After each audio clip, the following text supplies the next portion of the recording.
ጤና ይስጥልኝ ክብራትና ክብሯን የቻናላችን ቤተሰቦች፣ ዛሬ ዕለት እጅግ ወሳኝ የሚባሉትን ከሀገር ውስጥና ሀገር ውጭ የተሰሙ መረጃዎችን መራርጠን ይደርሳችሁ ይገባል ያልናቸውን አዘጋጅተንላችኋል። በመተጋገዝ ባህላችን ሰብስክራይብ ያላደረጋችሁ ሰብስክራይብ እያደረጋችሁ ጎን ለጎን ፈጣንና የእውነት ሚዲያ አባል እንድትሆኑ እያልን በቅድሚያ አርዕስተ ዜና እናሰማችኋለን።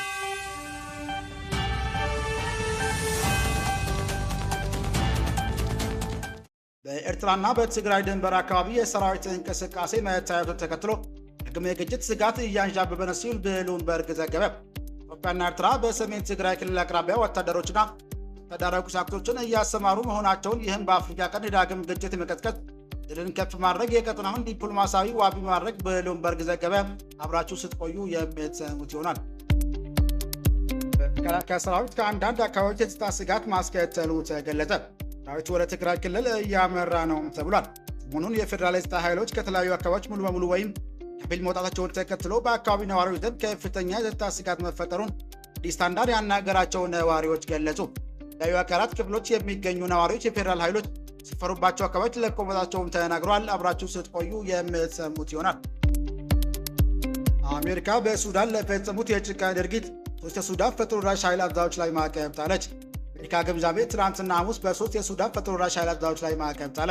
ማዕቀቡ የጣለው ቡድኑ አልፋሽር የተባለችውን ከተማ ለመከብና ለመቆጣጠር ባደረገው ዘመቻ ወቅት በፈጸመው አሰቃቂ ጭካኔ ድርጊት ላይ ተሳትፎ አላቸው በሚል ነው። በዝርዝር የምታደምጡት ይሆናል። አድማጭ የቻናላችን ቤተሰቦች ሰብስክራይብ ያላደረጋችሁ እንድታደርጉ እያልን እነዚህና ሌሎች ያሰባሰብናቸውን መረጃዎች ይዘን ቀጥታ በዝርዝርና በትንታኔ ወደምንመለከተው አቀናን።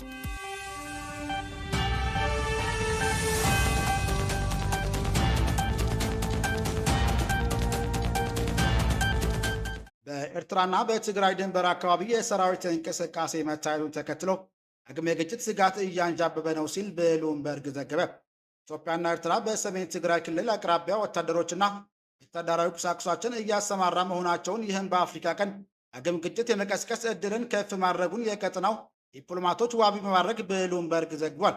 ከዘገባው ከሆነ ይህ የወታደራዊ ዝግጅት የመጣው ፕሪቶሪያ ስምምነት ከተፈረመ ከ3 ዓመታት በኋላ ፌዴራል መንግስትና በትግራይ ባለስልጣናት መካከል ባሉ ያልተፈቱ አለመግባባቶች እንዲሁም በሱዳን እየተካሄደ ያለው ግጭት ባሳደረው ተጽዕኖ ሳቢያ ሳምንታት የዘለቀው ውጥረት በተባባሰበት ወቅት ነው። ጉዳዩ ቅርበት ያላቸው ምንጮች ለብሉምበርግ እንደገለጹት የኢትዮጵያ ወታደሮችና ትጥቆች በባህር ዳር በኩል ወደ ሰሜን አቅጣጫ እየተጓዙ ሲሆን፣ ኤርትራ ኃይሎችም በትግራይ ክልል ውስጥ ወደሚገኙ አካባቢዎችም ሰፍሯል። ማህበራዊ ሚዲያ ላይ የሚዘዋወሩና ትክክልነታቸው ያልተረጋገጠ ተንቀሳቃሽ ምስሎችም ወታደሮችና ከባድ መሳሪያዎች የጫኑ ተሽከርካሪዎች ሲጓጓዙም ተመላክቷል። ጠቅላይ ሚኒስትር አብይ አህመድ በዚህ ሳምንት የኢትዮጵያ የቀይ ባህር መዳረሻ ማግኘት የቆየ ፍላጎት በድጋሚ ያነሱ ሲሆን፣ የባህር በር ማግኘት ለኢኮኖሚ እድገት እንቅፋት የሆኑ ሎጂስቲክ ችግሮችን ለመፍታት ቁልፍ መሆኑን ገልጿል። ጠቅላይ ሚኒስትሩ ከቱርኩ ፕሬዝዳንት ረጂብ ጠይብ ኤርዶጋን ጋር በአዲስ አበባ በሰጡት ጋዜጣዊ መግለጫ ኢትዮጵያ የጂኦግራፊ እስረኛ ሆና መቆየት ፍትሐዊ አለመሆኑን፣ የባህር በር ማግኘት ለሀገሪቱ ልማት ወሳኝ መሆኑን አጽንኦት ሰጥቷል። ኤርትራ በኩሏ የጦርነት ዛቻ ስትል መግለጫውን ውድቅ አደርጋለች። ኤርትራ ማስታወቂያ ሚኒስትር የማነ ገብረ መስቀል ሉዓላዊ የባህር በር ማግኘት ግጭትን እንደ መከራከሪያዎች ማቅረቡ ዓለም አቀፍ ድጋፍ የላቸውም ሲሉ ለብሉምበርግ ተናግሯል። ዘገባው ላይ አስተያየታቸውን የሰጡ ተንታኞች ጉዳዩ ሊባባስ እንደሚችል አስጠንቅቋል። በኦስሎ ዩኒቨርሲቲ ኮሌጅ የሰላምና ግጭት ጥናት ምሁር የሆኑት ኬትል ትራቮል በዚህ ምክንያቶች ከተፈጠሩ አዲስ ጦርነት ሊቀሰቀስ እንደሚችልም ገልጿል። ኢንተርናሽናል ክራይሲስ ግሩፕ ባልደረባ የሆኑት ማግነስ ታይለር በበኩላቸው ሁኔታው በኢትዮጵያ መንግስትና በኤርትራ እንዲሁም በተወሰኑ የህወሓት አመራሮች መካከል ጥረት እየተባባሰ መምጣቱን የሚያንጸባርቅ መሆኑን ጠቁሟል። ብሉምበርግ አክሎ እንደገለጸው በ2022 የሰላም ስምምነት አተገባበር በተመለከተ በተለይም የተፈናቃዮች መመለስ፣ የምዕራብ ትግራይ አከራካሪ ይዞታዎች ላይ ያለው ቁጥጥርና የፌዴራል መንግስት የህወሓት ኃይሎች ሙሉ በሙሉ ትጥቅ እንዲፈቱ የሚያቀርበው ጥያቄ አሁንም መፍትሄ ያላገኙ ነጥቦች ናቸው ብሏል።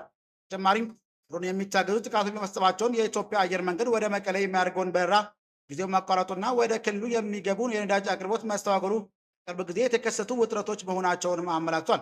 ኢንተርናሽናል ክራይሲስ ግሩፕ በቅርቡ ባወጣው ሪፖርት ውጥረቱን ለማርገብ የተቀናጀ ቀጠናዊና ዓለም አቀፋዊ ጥረቶች ካልተደረገ ኢትዮጵያ፣ ኤርትራና ትግራይ ለመቆጣጠር አስቸጋሪ በመሆኑ ሰፊ ቀጠናዊ ግጭት ሊያመራ እንደሚችልም አስጠንቅቀዋል።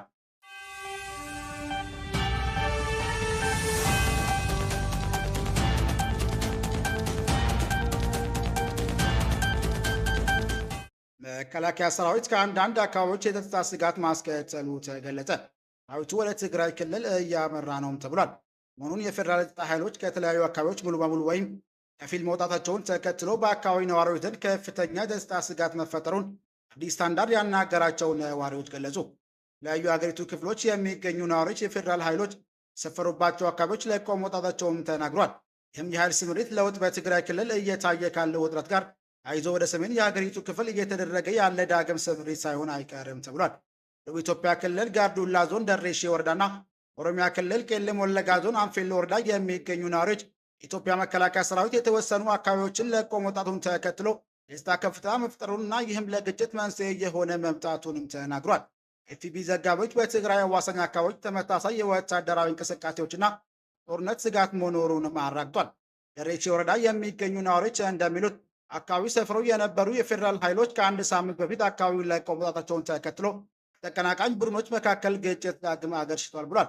ስማቸው እንዳይጠቀሰው የፈለጉ አንድ ነዋሪ መከላከያ ሰራዊት በነበረበት ወቅት ሰላም ነበር፣ እነሱ ሲወጡ ግን ግጭት እንደገና ተቀሰቀሰ ሲልም ገልጿል። የኢትዮጵያን አቆጣጠር በ2017 የቀድሞ የሰጎን ዞን መፍረሱን ተከትሎ ምላሽ ያላገኙ መዋቅራዊ ጥያቄዎች አካባቢው አለመረጋጋት ዋነኛ መንስኤ መሆናቸውን ነዋሪም ገልጿል።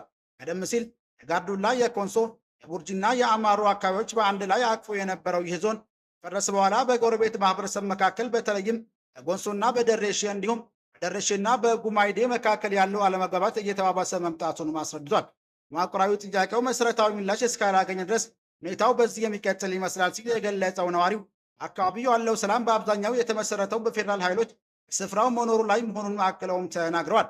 በተመሳሳይ በቄለም ወለጋ ዞን የሳዮና አንፌሎ ወረዳ ነዋሪዎች ወጣቶችን ግዳጅ ወደ ውትድርና የመመልመል ዘመቻ መኖሩን የመከላከያ ሰራዊት ክፍሎች ከባድ መሳሪያዎችን በመያዝ ወደ ጋምቤላ ክልል አቅጣጫ የተንቀሳቀሱ መሆኑን አዲስ ስታንዳርድ ገልጸዋል። ጸጥታ ኃይሎች ስምሪት ለውጥን ተከትሎ የታየው ስጋት አንዳንድ አካባቢዎች ወደ አስከፊ ግጭትም አመርቷል። በሁለት የአካባቢው ነዋሪዎችና የህዝብ ተወካዮች ምክር ቤት አባላት አዲስ ስታንዳርድ እንደገለጹት በጎሞ ዞን በሁለት ወረዳዎች በተከሰተ ግጭት ቢያንስ 15 ሰዎች ሲገደሉ ሌሎች በርካታ ሰዎች ደግሞ ቆስለዋል ብሏል።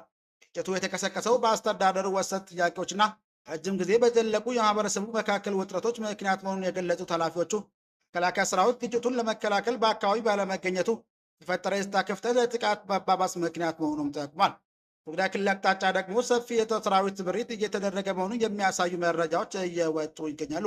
ኤፍቢ ዘገባ እንደሚያመለክተው ምዕራባውያን ዲፕሎማሲያዊ ምንጮች የፌዴራል መከላከያ ሰራዊትና ትግራይ ኃይሎች ወደ ክልሉ አዋሳኝ ድንበሮች እያመሩ መሆኑንም የጦርነት ስጋት ማስከተሉን ገልጿል። መከላከያ ሰራዊት ትግራይን እየከበበ ነው ያሉት ምንጩ ሌላ ትግራይ ምንጭ ደግሞ ሁኔታዎችን ከፍተኛ የኃይል እንቅስቃሴ በማለት ገልጸውታል። ዓለም አቀፍ ማህበረሰብ በግጭቱ ተሳታፊ ወገኖች ላይ ግፊትን ካልቀጠለ አለመግባባትን በውይይት እንዲፈታ ካልደገፈ ጦርነት ስጋት ይበልጥ እየጨመረ ይሄዳል ሲሉ የትግራይ ምንጩ አክለውም ገልጿል። አማራ ክልል ሰሜን ዞን ወሎ በቆቦ ከተማ የሚገኙ ነዋሪዎች እየጨመረ የመጣው ውጥረትና የፌዴራል እንዲሁም የክልል ኃይሎች ወደ ከተማ መግባታቸውን ገልጿል። ነዋሪዎቹ ለአዲስ ስታንዳርድ እንደተናገሩት የሪ መከላከያ ሰራዊት በቅርቡ በአፋር በኩል ወደ ከተማ የገባ ሲሆን አንድ ቀን በፊት ደግሞ የአማራ ክልል ልዩ ኃይል በቆቦ መታየታቸውንም ጠቁሟል። በከተማዋ እንገናኝ የመጣው ስጋት ተከትሎ የሚሉ ማህበረሰብ ገንዘብ ከባንክ ማውጣትና የምግብ ቁሳቁሶችን በማከማቸት ላይ እንደሚገኝም ተናግሯል። አማራ ብሔራዊ ንቅናቄ አብን ባሳለፍነው ሳምንት ባወጣው መግለጫ ክልሉ ያለውን የጸጥታ ኃይሎች ስምሪት ማነስና የህግ ማስከበር ስራዎች መዳከሙ የሚሉ ማህበረሰብ ከፍተኛ ዋጋ እንዲከፍል እያደረገ መሆኑን በመጥቀስ ፌዴራልና የክልሉ መንግስት ለጸጥታ ክፍተት ልዩ ትኩረት እንዲሰጥ አሳስቧል።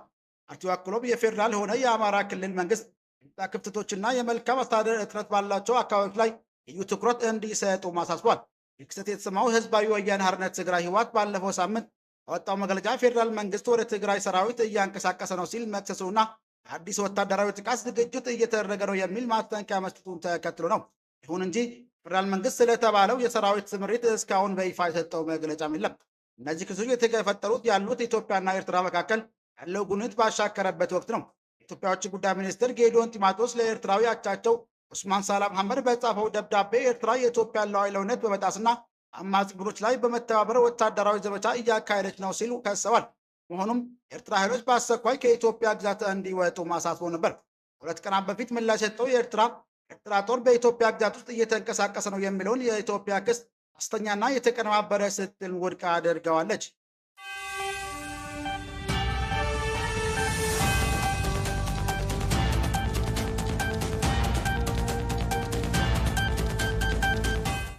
አሜሪካ በሱዳን ለፈጸሙት የጭካኔ ድርጊት ሱዳን ፈጥኖ ደራሽ ኃይል አዛዦች ላይ ማዕቀብ ጣለች። አሜሪካ ግምጃ ቤት ትናንትና ሐሙስ በ3 የሱዳን ፈጥኖ ደራሽ ኃይል አዛዦች ላይ ማዕቀብ ጣለ። ማዕቀቡ የጣለው ቡድኑ አልፋሽር የተባለችውን ከተማ ለመክበብና መቆጣጠር ባደረገው ዘመቻ ወቅት በፈጸመው አሰቃቂ የጭካኔ ድርጊት ላይ ተሳትፎ አላቸው የሚል ነው። አሜሪካ ግምጃ ቤት የውጭ ሀብት ቁጥጥር ቢሮ ግለሰቦቹ ፈጥኖ ደራሽ ኃይሎችን ለ18 ወራት አልፋሽርን ለመክበብና በመጨረሻም በመቆጣጠር በነበረው ሂደት ውስጥ ተሳትፎ ነበራቸው። በዚህም ወቅት ቡድኑ ዘግናኝ የሆነ የዘር ጭፍጨፋዎችን፣ አሰቃየትን፣ ረሃብና ጾታዊ ጥቃቶችን የያዘ አሰቃቂ ዘመቻ ፈጽሟል ብሏል። መስሪያ ቤቱ አክሎም ሱዳን ፈጥኖ ደራሽ ኃይሎችና ተባባሪ ሚሊሻዎች በሱዳን እርስ በርስ ጦርነት ከሚያዝያ 2015 ጀምሮ መቀስቀሱን ተከትሎ የጦር ወንጀሎችን፣ በሰብአዊነት ላይ የሚፈጸሙ ወንጀሎችና ዘር ማጥፋትን ጨምሮ ሰፊ የጭካኔ ድርጊቶችን ፈጽሟል ብሏል። አገሪቱ ግምጃ ቤት ሚኒስትር ስኮት ቤሰንት የሱዳን ፈጥኖ ደራሽ ኃይሎች አስቸኳይ ሰብአዊ የተኩስ አቁም እንዲደረጉም አሳስቧል።